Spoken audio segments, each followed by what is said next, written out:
اللهم صل على سيدنا ومولانا محمد وعلى آل سيدنا ومولانا محمد واصحاب سيدنا ومولانا محمد كما تحب وترضى. معزز حاضرین، اللہ تبارک و تعالی کے فضل و کرم سے ہم آج پھر درس قرآن کی نشست میں حاضر ہیں۔ سورۃ البقرہ کی 96 آیات تک ہم گفتگو کرنے کی سعادت حاصل کر چکے ہیں۔ انشاءاللہ تعالی آج آیت نمبر 97 سے آغاز ہوگا اور 12واں رکوع انشاءاللہ الکریم مکمل بیان کرنے کی سعادت حاصل کریں گے۔ اللہ تبارک و تعالی نے محبوب کریم علیہ الصلوۃ والتسلیم کو مخاطب کر کے فرمایا، قل اے محبوب تم ان سے کہہ دو، من کان عدوا لجبریل، کون ہے جو جبریل کا دشمن ہے، فإنه نزله على قلبك بإذن الله، تو بے شک اس نے تو اس قرآن کو اے محبوب تیرے سینے پر اللہ کے حکم سے نازل کیا، مصدقا لما بین یدیہ، اور یہ قرآن پہلی کتابوں کی تصدیق کرنے والا ہے، وہ ہدن اور ہدایت ہے، وہ بشرا اور خوشخبری ہے، للمؤمنین ایمان والوں کے لیے۔ من کان عدوا للہ، تو جو دشمن ہوا اللہ کا، وملائکتہ، اور اس کے فرشتوں کا، اور رسولہ، اور اس کے رسولوں کا، وجبریل ومیکال، اور جبریل و میکائیل کا، فإن اللہ عدو للکافرین، تو بے شک اللہ دشمن ہے ان کا جو نہیں مانتے، انکار کرنے والے ہیں، جو کافر ہیں۔ نبی رحمت صلی اللہ تعالی وسلم کی بارگاہ میں یہودی آئے، ابن سوریہ کا نام آتا ہے، اس نے آ کے کہنا شروع کر دیا کہ آپ پر یہ قرآن کی وحی کون سا فرشتہ لاتا ہے، کون لاتا ہے؟ میرے اور آپ کے آقا حضرت محمد مصطفیٰ صلی اللہ تعالی علیہ وسلم نے اسے جواب عطا فرمایا کہ جبریل وحی لاتا ہے، اور ابتدا سے ہی جبریل امین علیہ السلام کی اللہ تعالی نے ڈیوٹی لگائی کہ انبیاء کرام علیہ السلام تک وحی وہی لے کر آتے ہیں۔ ابن سوری نے کہا نہیں وہ تو ہمارا دشمن ہے، اس نے تو دیکھو کہ زمین میں دلسا دیا، عذاب لے کر آیا، فلاں فلاں، تو وہ تو ہمارا دشمن ہے، وہ زمین میں دلسانے والا ہے، وہ عذاب لے کے آنے والا ہے، ایسا ویسا، تو اس لیے ہم اس کی لائی ہوئی وحی کو مانتے ہی نہیں، قرآن کو نہیں مانتے۔ اور وہ جو میکائیل ہے نا، اگر وہ لے آتا نا وحی تو پھر ہم مان لیتے۔ تو اللہ تبارک و تعالیٰ نے آیت نمبر 97 اور 98 میں انہیں کو جواب دیا ہے کہ تمہاری عقل ماری گئی ہے، وہی اگر جبریل لاتا ہے تو بھیجتا کون ہے؟ فَإِنَّهُ نَزَّلَهُ عَلَىٰ قَلْبِكَ بِإِذْنِ اللَّهِ، اے محبوب جو وہ جبریل لے کے آتا ہے اور آپ کے سینہ اقدس تک پہنچاتا ہے، اس کو رب ہی تو فرماتا ہے، بِإِذْنِ اللَّهِ، اللہ کے حکم سے بلاتا ہے۔ اور پھر تمہیں اس کی اتنی تکلیف کیوں ہے؟ جو قرآن آیا ہے وہ تمہاری کتابوں کی بھی تو تصدیق کر رہا ہے، مطلب یہ ہے کہ جو پہلے والی کتابیں ہیں تورات و انجیل، ان کی بھی تو یہ تصدیق کر رہا ہے۔ تو یہ قرآن کے تم دشمن ہوئے پھرتے ہو، یہ تو ہدایت ہے، یہ تو ماننے والوں کے لیے خوشخبری ہے۔ اور پھر اللہ تبارک و تعالیٰ نے اعلان کروا دیا کہ اللہ والوں کا جو دشمن ہوتا ہے اللہ بھی ان کا دشمن ہوتا ہے۔ فرمایا من کان عدوا للہ، جو اللہ کا دشمن ہوگا، فرشتوں کا دشمن ہوگا، رسولوں کا دشمن ہوگا، اور خاص کر کے دو نام لے لیے، پہلے عموم رکھا، فرشتوں کا ذکر پہلے ہو چکا ہے، لیکن عموم کے بعد خصوص تعمیم، تخصیص بعد تعمیم، کیونکہ اسپیشلی انہی کا ذکر ہوا تھا، تو تو جو جبریل و میکائیل کا دشمن ہوگا تو اللہ بھی ان کا دشمن ہے۔ پتہ یہ چلا کہ اللہ کے ساتھ جن کو پیار ہے اور جن کے ساتھ اللہ کو پیار ہے ان سے اگر کوئی بیر رکھتا ہے تو وہ اللہ سے دشمنی کرتا ہے۔ بخاری شریف کے حدیث نمبر 6502 میں بھی ہے، اللہ تعالیٰ نے خود فرمایا، محبوب کریم صلی اللہ علیہ وسلم نے نقل فرمایا، من عاد لی ولیا فقد آذنتہ بالحرب، جس نے میرے ولی میرے پیارے سے دشمنی رکھی اس سے میرا اعلان جنگ ہے، یعنی اس سے میری بھی دشمنی ہے۔ اور ویسے بھی رجب کا مہینہ ہے، سیدنا علی مرتضی شیر خدا رضی اللہ تعالیٰ عنہ کے بارے میں میرے اور آپ کے پیارے آقا علیہ السلام نے فرمایا، من احب علی فقد احبنی ومن احبنی احب اللہ، کہ جس نے علی سے محبت کی اس نے مجھ سے محبت کی، اور جس نے مجھ سے محبت کی اس نے اللہ سے محبت کی۔ من ابغض علی فقد ابغضنی ومن ابغضنی فقد ابغض اللہ، اور جس نے علی سے نفرت کی اس نے مجھ سے نفرت کی، اور جس نے مجھ سے نفرت کی اس نے اللہ سے نفرت کی۔ تو یہ ایک خاص مثال ہے کہ سیدنا علی مرتضی کرم اللہ وجہہ الکریم کی پتہ یہ چلا کہ اللہ کے پیاروں سے دشمنی اللہ سے ہی دشمنی ہے۔ اور پھر یہاں پر ایمان یہاں ذکر کیا کافرین کا، وہ کافر انکار کرنے والے جو لوگ کافر ہیں، پتہ یہ چلا کہ کسی ایک کا بھی انکار کیا فرشتوں سے، رسولوں میں سے یا اللہ کے پیاروں میں سے کسی ایک کی بھی بے ادبی گستاخی کر دی تو گویا کہ یہ کفر ہے، ایمان سے بندہ خارج ہو جاتا ہے، یہ کفر تک لے جاتی ہے۔ اس لیے نبی کریم صلی اللہ علیہ وسلم نے فرمایا کہ لا يحب علیا منافق ولا يبغضه مؤمن، علی سے منافق پیار نہیں کرتا اور علی سے مومن بغض نہیں رکھتا۔ حضرت علی رضی اللہ عنہ کا مہینہ بھی ہے، اور ساتھ یہ ہے کہ وہ بھی نسبتوں والے ہیں، عظمتوں والے ہیں۔ تو نبی پاک نے فرمایا کہ انت اخی فی الدنیا والآخرہ، تو دنیا میں بھی میرا بھائی ہے، آخرت میں بھی میرا بھائی ہے۔ جب مواقعات مدینہ ہوئی تو نبی کریم صلی اللہ علیہ وسلم نے ایک مہاجر کو دوسرے انصار کا بھائی بنا دیا، حضرت علی رضی اللہ عنہ کو کسی کا بھائی نہیں بنایا۔ آپ نبی کریم صلی اللہ علیہ وسلم کی بارگاہ میں حاضر ہو کر عرض کرنے لگے اور آنسو بہا رہے تھے کہ مجھے تو کسی کا بھائی نہیں بنایا۔ تو فرمایا کہ انت اخی فی الدنیا والآخرہ، تو دنیا میں بھی میرا بھائی ہے، آخرت میں بھی میرا بھائی ہے۔ تو بہرکیف اس سے یہ پتہ چلتا ہے کہ ہمیں ان لوگوں کا احترام، ادب اور ان سے پیار جو ہے وہ رکھنا چاہیے جن کو اللہ سے پیار ہے اور جن سے اللہ کو پیار ہے۔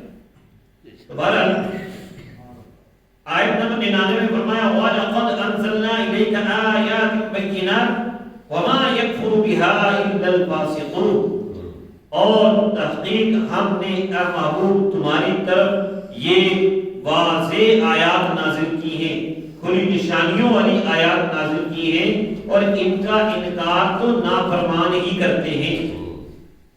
انہی کی طرف اشارہ ہے، انہوں نے کہا قرآن کو نہیں مانتے، یہ تو قرآن پھر اللہ کی طرف سے آیا ہی نہیں ہے، کوئی آیات آپ پر اتری نہیں ہے، اس طرح کی باتیں بناتے تھے اور کہتے تھے کہ ان کو تو کسی نے سکھا دیا ہے۔ تو فرمایا کہ محبوب ہم یہ مانے نہ مانے ہم اعلان کرتے ہیں، ہم نے تو آپ کی طرف واضح آیات نازل کی۔ اور ان کا رویہ آیت نمبر 100 میں فرمایا أَوَكُلَّمَا عَاهَدُوا عَهْدًا نَبَذَهُ فَرِيقٌ مِّنْهُمْ بَلْ أَكْثَرُهُمْ لَا يُؤْمِنُونَ، کیا ان کا معاملہ ایسا نہیں ہے کہ جب کبھی بھی انہوں نے کوئی عہد کیا ہے، کوئی وعدہ کیا ہے، نَبَذَهُ فَرِيقٌ مِّنْهُمْ، ان میں سے ایک گروہ نے اس عہد کو پھینک دیا، یعنی نہیں مانا، چھوڑ دیا۔ بل اکثرهم لا یؤمنون، بلکہ ان میں سے اکثر ایمان نہیں لاتے، ان میں سے اکثر ایسے جو مانتے ہی نہیں، ان میں سے اکثر ایمان نہیں لاتے۔ تو اس میں جو نبی کریم صلی اللہ علیہ وسلم کے پاس آگے یہودی کہتے تھے کہ ہم سے کوئی عہد نہیں ہے اللہ تعالیٰ کا، حالانکہ پہلی کتابوں میں یہ عہد تھا کہ وہ محبوب علیہ السلام آئیں گے، تم نے ایمان لانا ہے۔ تو ان کے لوگ آگے کہتے ہیں کہ کوئی عہد خیر نہیں لیا، کوئی وعدہ نہیں ہے، ہمارے پاس تو کوئی نہیں۔ تو اللہ تبارک و تعالیٰ نے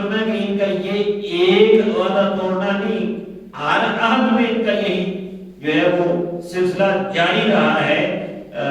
تو آیت نمبر 101 میں مزید اسی کو ذکر کیا گیا، وَلَمَّا جَاءَهُمْ رَسُولٌ مِّنْ عِندِ اللَّهِ مُصَدِّقٌ لِمَا مَعَهُمْ، اور جب ان کے پاس وہ شان والے رسول آ گئے جو تصدیق کرنے والے ہیں ان کی کتابوں کی، اللہ کی طرف سے وہ شان والے رسول آ گئے، تو انہوں نے کیا کیا؟ نَبَذَ فَرِيقٌ مِّنَ الَّذِينَ أُوتُوا الْكِتَابَ کتاب اللہ وراء ظہورہم، اہل کتاب میں سے ایک گروہ نے اللہ کی کتاب کو اپنی پشتوں کے پیچھے پھینک دیا، کأنہم لا یعلمون، جیسے جانتے نہیں۔ اب یہاں پر قرآن کو نہ مانا نا تو اپنی تورات کو بھی چھوڑ دیا۔ اللہ تعالیٰ نے ان کو سمجھا رہا ہے کہ تورات میں وعدے تھے، تورات میں محبوب علیہ السلام کی شانیں تھیں، اگر تم نے قرآن کو نہ مانا تو گویا کہ تم نے تورات کا ہی انکار کر دیا۔ تو تورات کے اندر کیے گئے وعدے اور تعلیمات کو نہ ماننا، ان پر عمل نہ کرنا، ان کے حکم کے مطابق نبی اکرم صلی اللہ علیہ وسلم پر ایمان نہ لانا، یہ گویا کہ تورات کو پھینک دینے کے مترادف۔ یہ نہیں کوئی کہ عملی طور پر اٹھا کے انہوں نے ایسے پھینکا تھا، ایسی بات نہیں تھی۔ جب عمل نہیں کیا تھا، جب تورات کو مانا نہیں تھا، تو قرآن نے کہا انہوں نے تو گویا کہ اپنے پشتوں کے پیچھے پھینک دیا، جیسے ان کو پتہ ہی نہیں ہے۔ اور مفسرین نے یہ لکھا ہے کہ تورات کو بڑے ریشمی اور چاندی سونے کے جو غلافوں میں ڈھانپ کی اونچی جگہ رکھتے تھے، احترام کرتے تھے، تورات کو سنبھالتے بڑا تھے، لیکن مانتے نہیں تھے اس کے احکام کو، اور اس کے تقاضوں کے مطابق نبی کریم خاتم النبیین علیہ السلام کو نہیں مان رہے تھے، تو اللہ تعالیٰ نے فرمایا تورات کو پھینک دیا۔ اور عالم ہونے کے باوجود گویا کہ یہ جائے گی، اگر عالم اپنے علم پر عمل نہیں کرتا تو اس کو جاہل ہی قرار دیا جاتا ہے۔ یہاں پر رک کر ہمیں بھی سمجھنا چاہیے کہ قرآن کو سینے سے لگاتے ہیں، ٹھیک ہے، اس سے سکون حاصل ہوتا ہے، قرآن کو چومتے ہیں، ٹھیک ہے، قرآن سے محبت کرتے ہیں، اس کو اعلیٰ دیدہ زیب جو پرنٹنگ میں ہے چھپواتے ہیں، اس کو بڑے اچھے کاغذ میں جو ہے ہم اس کو شائع کرتے ہیں، اور اس کو خوبصورت سے غلافوں میں اور تاکچوں میں اور باکسز میں ہم اس کو رکھتے ہیں، اچھی بات ہے، لیکن اگر ہم اس کی تعلیمات کو بھولے ہوئے تو ذرا تھوڑا سا ہمیں غور کرنا ہے کہ ہم قرآن ان اہل کتاب کے حوالے سے ہمیں بات سمجھا رہا ہے کہ اگر کتاب والے کتاب کی تعلیمات پہ عمل نہ کریں تو سمجھو کہ وہ کتاب کو پھینک دیا ہو۔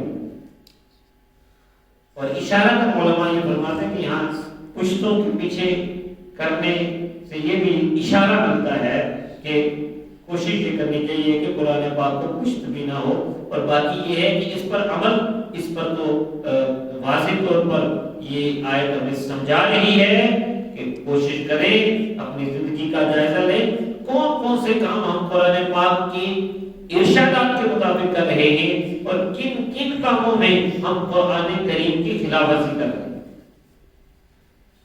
بہرحال مزید اس میں اللہ تبارک و تعالی نے ان لوگوں کی حالت کو بیان کیا، اور آیت نمبر 102 طویل آیت ہے، اور اس کے بعد 103 نمبر آیت یہ ہم نے بیان کرنی ہے۔ ان دونوں میں جو ہے ان کی ایک خاص برائی کا ذکر کیا گیا، وَاتَّبَعُوا مَا تَتْلُو الشَّيَاطِينُ عَلَىٰ مُلْكِ سُلَيْمَانَ، اور انہوں نے اس چیز کی پیروی کی، اس چیز کے پیچھے لگے جو شیطان حضرت سلیمان کی بادشاہی میں پڑھا کرتے تھے۔ حضرت سلیمان علیہ السلام کی بادشاہی میں جو شیطان پڑھتے تھے اس کی پیروی کی۔ حضرت سلیمان علیہ السلام کے زمانے میں شیاطین جادو کو پھیلایا کرتے تھے، جادو کیا کرتے تھے، جادو کی تعلیم دیتے تھے، تو آپ نے جادو کی ساری کتابیں پکڑ کے ضبط کر لی اور اپنی کرسی کے نیچے ان کو دفن کر دیا کہ یہ جو ہے اللہ کی کتاب کو جوڑ کے اور اللہ کے احکام کو جوڑ کے جادو کے پیچھے لگے ہوئے. تو وہ اس کو بڑا کرتے ہیں. اور جب حضرت سلیمان علیہ السلام دنیا سے تشریف لے گئے تو بعد میں یہ جو دشمن تھے انہوں نے کو کرنا شروع کر دیا کہ جی وہ جو حضرت سلیمان علیہ السلام بادشاہی کرتے تھے ان کے جو کمالات تھے انہی کتابوں کی ہی تو بدولت تھے. تو انہوں نے وہ کتابیں نکالی شیطانوں نے اور پھر ان شیاطین نے جنہوں نے وہ کتابیں پھیلا دی اور کہا کہ یہ تو سلیمان علیہ السلام معاذ اللہ یہ بھی تو اسی جادو سے ہی سارا کام چلاتے تھے. اللہ تعالیٰ نے مزید رد فرمایا وَمَا كَفَرَ سُلَيْمَانَ وَلَكِنَّ الشَّيَاطِينَ كَفَرُوا يُعَلِّمُونَ النَّاسَ السِّحْرَ. فرمایا سلیمان نے کفر نہیں کیا, یعنی جادو ایک قسم کا کفر بھی ہوتا ہے. سلیمان نے کفر نہیں کیا لیکن یہ شیاطین تھے جو کفر کرتے تھے کہ لوگوں کو جادو سکھایا کرتے تھے. تو جادو کی تعلیم جو ہے یہ جن و شیطانوں کا کام ہے اور یہ انبیاء کرام علیہ السلام کا کام نہیں ہے. پھر فرمایا مزید وَمَا أُنزِلَ عَلَى الْمَلَكَيْنِ بِبَابِلَ هَارُوتَ وَمَارُوتَ. اور انہوں نے اس کی بھی پیروی کی جو کہ بابل کے مقام پر دو فرشتوں ہاروت اور ماروت پر اتارا گیا تھا. ہاروت اور ماروت یہ دو فرشتوں کے نام ہیں. ان کے حوالے سے مفسرین نے لکھا ہے فرشتے, اور ابھی ہم فرشتوں کا ذکر کر چکے ہیں کہ فرشتے تو اللہ کے حکم کے پابند ہوتے ہیں. یاد رکھیے رسول بشر یعنی انسانوں کے جو رسول ہیں یہ فرشتوں کے رسولوں سے افضل ہے, رسول ملائکہ سے افضل ہے. اور جو فرشتے رسول ملائکہ ہیں وہ عام انسانوں سے, عام مومنین سے افضل ہے. اور عام مومنین جو ہے وہ عام فرشتوں سے افضل ہے. لیکن یہ بات ذہن میں رہے کہ فرشتے اللہ کی ایک علیحدہ مخلوق ہیں. بعض نیچریوں نے یہ بھی اپنی تفاسیر میں لکھ دیا کہ یہ فرشتہ ہے کوئی نہیں, بس نیکی کی قوت کو فرشتہ کہتے ہیں اور برائی کی قوت کو جن یا شیطان کہتے ہیں. اس نے انکار ہی کر دیا. لیکن اس رکوع میں دیکھیں کہ فرشتوں کے نام بھی آئے, جبریل, میکال, یہ نام قرآن پاک میں ذکر کیے. اور قرآن پاک کی بہت سی آیات جو ہاں فرشتوں کی صفات کا ذکر ہے, والصافات صفا, والزاجرات زجرا, والطاریات ذکرا, والنازعات غرقا. یہ ساری جو آیات میں ہیں یہ فرشتوں کے ذکر ہے, ان کے کاموں کا ذکر ہے. تفصیل کا وقت نہیں, لیکن اللہ تبارک و تعالیٰ نے واضح فرما دیا فرشتے ان کی بات یاد رکھیں. یہ نہ مرد ہیں یا نہ عورت ہیں, یہ اللہ کی مخلوق ہیں. اور وہ جو مشرک کہتے ہیں کہ یہ اللہ کی بیٹیاں, اس کا بھی رد کیا. وَقَالُوا اتَّخَذَ الرَّحْمَنُ وَلَدًا سُبْحَانَهُ بَلْ عِبَادٌ مُكْرَمُونَ. کافروں نے کہا, مشرکوں نے کہا کہ رحمان نے اولاد بنا رکھی ہے, اللہ پاک ہے, بلکہ یہ فرشتے تو اللہ کے عزت دیے گئے بندے, فرشتوں کی عزت ہے, احترام ہے. لا يسبقونه بالقول, وہ اللہ کے حکم سے آگے پیچھے نہیں ہوتے. وهم بأمره يعملون, جو حکم اللہ ان کو دیتا ہے اس پر عمل کرتے ہیں. ہم لا یستکبرون, وہ تکبر نہیں کرتے. یخافون ربهم, اپنے رب سے ڈرتے ہیں. یفعلون ما یؤمرون, سورہ نحل میں پہلے میں نے پڑھی وہ سورہ انبیاء کی آیات ہے, یہ سورہ نحل کی. تکبر نہیں کرتے. یفعلون ما یؤمرون, جو حکم دیا جاتا ہے وہ کیا کرتے ہیں. اسی طرح سورہ تحریم کے اندر بھی ہے کہ یفعلون ما یؤمرون, جو ان کو حکم دیا جاتا ہے وہی کرتے ہیں. اچھا یہاں پر ایک اشارہ سمجھیے, کہا فرشتے تکبر نہیں کرتے. اور یاد رکھیں کہ ان کو معصوم قرار دیا ہے. انبیاء علیہ السلام بھی معصوم ہیں, تمام فرشتے بھی معصوم ہیں, ان سے گناہ غلطی نہیں ہو سکتی. اور ان کی صفت یہ بتائی کہ یہ تکبر نہیں کرتے. پتہ یہ چلا کہ جیڑا آگڑتا ہے وہی گناہ کار ہوتا ہے. جس میں تکبر ہوتا ہے وہی گناہ کرتا ہے, وہی نافرمانی کرتا ہے. تکبر کی وجہ سے ہی نافرمانی ہوتی ہے. جب تکبر نہ ہو تو نافرمانی نہیں ہوتی. شیطان کے بارے میں تو یہ کہا تھا نا, ابا ہو کر کیا واستکبر, اور اس نے تکبر کیا. تو بہرحال فرشتوں کے بارے میں یہ یاد رکھنا ہے کہ فرشتے کوئی غلط کام نہیں کرتے. اب یہ بھی فرشتے کون؟ ہاروت اور ماروت. ان کے بارے میں کچھ قصے کہانیاں مشہور ہو گئی اور امام اہل سنت امام احمد رضا خان فاضل بریلوی رحمۃ اللہ علیہ نے بھی اس کی تحقیق لکھی ہے کہ لوگوں نے بہت سی بے بنیاد اور بے اصل چیزیں جو ہے باطل روایات ملا دی ہیں. ایسا کوئی نہیں ہے کہ فرشتوں نے وہاں پر کوئی گڑبڑ بھی کی تھی اور ان کو کنویں میں لٹکایا گیا بابل کے مقام پر. ایسی کوئی کہانی جو ہے وہ درست نہیں ہے. محققین کے نزدیک یہی ہے کہ یہ فرشتے آزمائش کے لیے آئے تھے. اللہ نے آزمائش کے لیے ان کو جادو دے کر بھیجا تھا. یہ پہلے سمجھاتے تھے تو یہ آزمائش کے لیے جیسے اللہ کا حکم تھا اس کے مطابق ہو کر آئے تھے. انہوں نے کوئی گڑبڑ نہیں کی تھی. جتنا قرآن نے ذکر کیا بس اتنا مانے. باقی کوئی مضبوط روایات جو ہیں وہ اس میں ہے ہی. جو کہانیاں ہیں وہ کمزور ہیں بلکہ وہ شاید اسرائیلی روایات اور یہودیوں کی روایات جو ہیں وہ مکس ہو گئی ہیں. اس لیے علماء یہ فرماتے ہیں کہ قرآن نے خود فرمایا.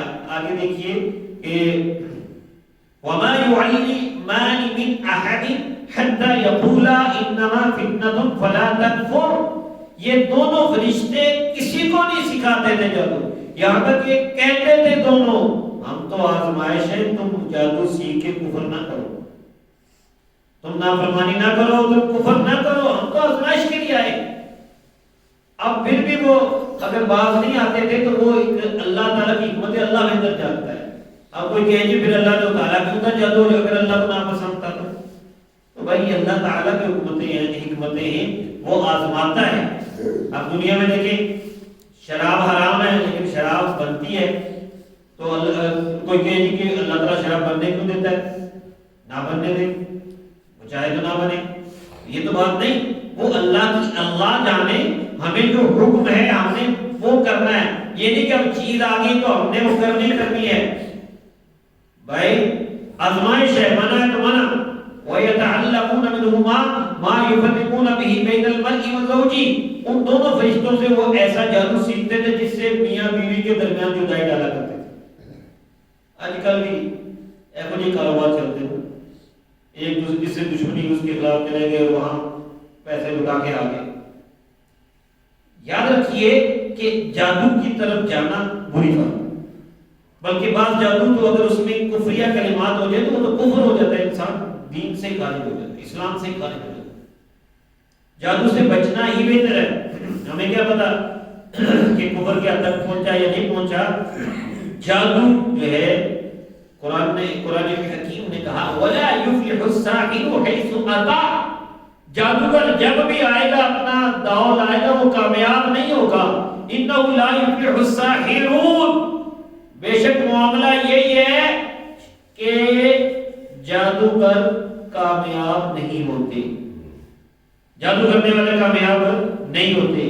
جادو کے ذریعے کئی لوگ کہتے ہیں یہ شارٹ کٹ کے جو عادی ہیں کہ ہم جی کسی جادو کرواتے, کیا جی یار کام نہیں چلتا, یہ ہے وہ ہے, یا فلان کے اوپر جادو کرواتے. ویسے اتنا کوئی ہوتا بھی نہیں ہے, اتنا کچھ ہوتا بھی نہیں ہے, اور اگر ہو بھی تو اس پر کوئی یقین رکھنے کی ضرورت نہیں ہے. میرے آقا علیہ الصلوۃ والسلام کی ایک روایت کا مفہوم ہے کہ فرمایا کہ شراب پینے والا اور جادو پر یقین رکھنے والا اور قطع رحمی کرنے والا جنت میں داخل ہے. شراب کا عادی, جادو پہ یقین رکھنے والا اور رشتے توڑنے والا. جو کئی لوگ جادو پر حق ہے اس کا مطلب یہ ہے کہ یہ بھی کوئی کہے کہ جادو ہوتا ہی نہیں, بالکل ایسی بھی بات ہے. تو قرآن کریم میں یہ ذکر ہے کہ جادو کا کچھ اثر ہوتا ہے, اگرچہ یہ جادو غلط چیز ہے, لیکن حضرت موسیٰ علیہ السلام کا واقعہ آپ قرآن کریم میں دیکھیں کہ انہوں نے جادو کے اپنے جو شعبے وہ دکھائے. اگرچہ اللہ تبارک و تعالیٰ نے پھر معجزانہ انداز میں ان کا جواب حضرت موسیٰ علیہ السلام سے دلوایا, لیکن جادو کا کچھ نہ کچھ جو ہے وہ وجود ہے, لیکن اس کو استعمال نہیں کرنا. جیسے میں نے مثال دی کہ خنزیر ہے لیکن ہم نے کھانا نہیں ہے, شراب ہے لیکن ہم نے پینی نہیں ہے. تو جادو کا کچھ نہ کچھ موجود ہے لیکن ہم نے اس کو استعمال نہیں کرنا. میرے آقا علیہ السلام کا ارشاد بخاری شریف کی حدیث ہے, مفہوم یہ بنتا ہے کہ آپ نے فرمایا کہ 7 چیزیں ہلاک کر دینے والی, ہلاکت میں ڈالنے بچو. اور ان میں کیا فرمایا؟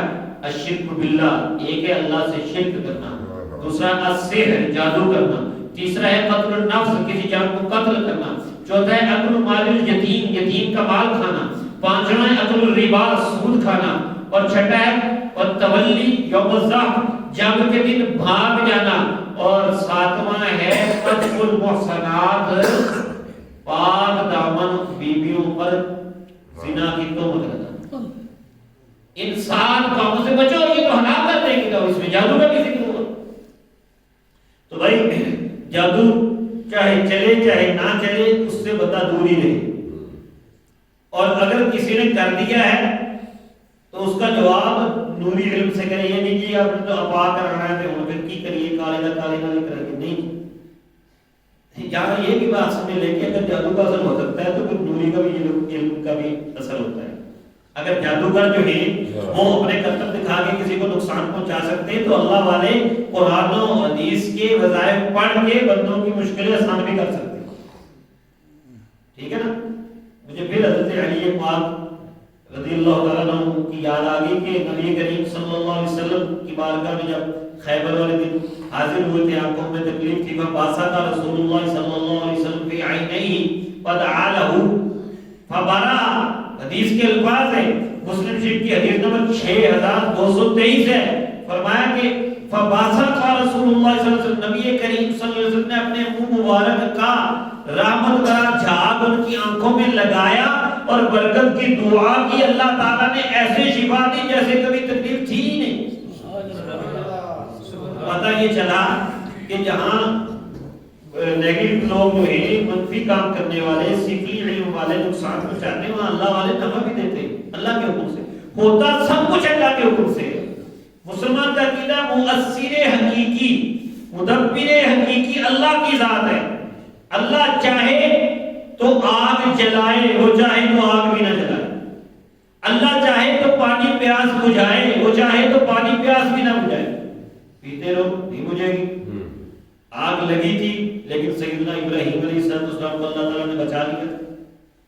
تو یہ عقیدہ اگر اصل آپ نے رکھنا ہے، اور یہی آگے ذکر ہو رہا ہے وَمَا هُمْ بِضَارِّينَ بِهِ مِنْ أَحَدٍ إِلَّا بِإِذْنِ اللَّهِ. وہ اس جادو کے ذریعے کسی کو نقصان نہیں پہنچاتے تھے مگر اتنا ہی جتنا اللہ کا اذن ہوتا تھا. وَيَتَعَلَّمُونَ مَا يَضُرُّهُمْ وَلَا يَنفَعُهُمْ. اور وہ سیکھتے تھے جو ان کو نقصان دیتا تھا ان کو نفع نہیں دیتا تھا. یہاں میں بھی جادو کی مذمت ہو رہی ہے کہ جادو سیکھنا یہ نقصان ہی نقصان ہے، نفع نہیں ہے. وَلَقَدْ عَلِمُوا لَمَنِ اشْتَرَاهُ مَا لَهُ فِي الْآخِرَةِ مِنْ خَلَاقٍ. ان کو یہ بھی پتا تھا جس نے یہ سودا کیا اس کا آخرت میں کوئی حصہ نہیں. جادو کا وَلَبِئْسَ مَا شَرَوْا بِهِ أَنفُسَهُمْ. اور اتنا ہی برا ہے جس کے ذریعے وہ اپنی جانوں کو بیچتے ہیں. لَوْ كَانُوا يَعْلَمُونَ. کاش کہ وہ جان جاتے. اور آخری آیت نمبر 103 فرمایا وَلَوْ أَنَّهُمْ آمَنُوا وَاتَّقَوْا لَمَثُوبَةٌ مِنْ عِنْدِ اللَّهِ خَيْرٌ لَوْ كَانُوا يَعْلَمُونَ. اور کاش کہ اگر وہ ایمان لے آتے، اس محبوب کا دامن تھام لیتے اور تقوی اختیار کرتے، تو یہ جو چیزیں یہ کرتے ہیں، یہ جو لالچیں یعنی جادو وغیرہ کے ذریعے یا اور کسی اپنی نافرمانیوں کے ذریعے یا اپنی تورات کی آیات چھپا کے اور لوگوں سے فائدہ اٹھا کے یہ دنیا میں جو فائدہ حاصل کرتے ہیں، یہ ایک طرف فرمایا اگر یہ ایمان لے آتے اور تقوی اختیار کرتے لَمَثُوبَةٌ مِنْ عِنْدِ اللَّهِ خَيْرٌ. اللہ سے جو ثواب ملنا تھا وہ سب سے بہتر تھا. جو اللہ سے ملنا وہ کہیں بہتر تھا. لَوْ كَانُوا يَعْلَمُونَ. کاش کہ یہ جانتے.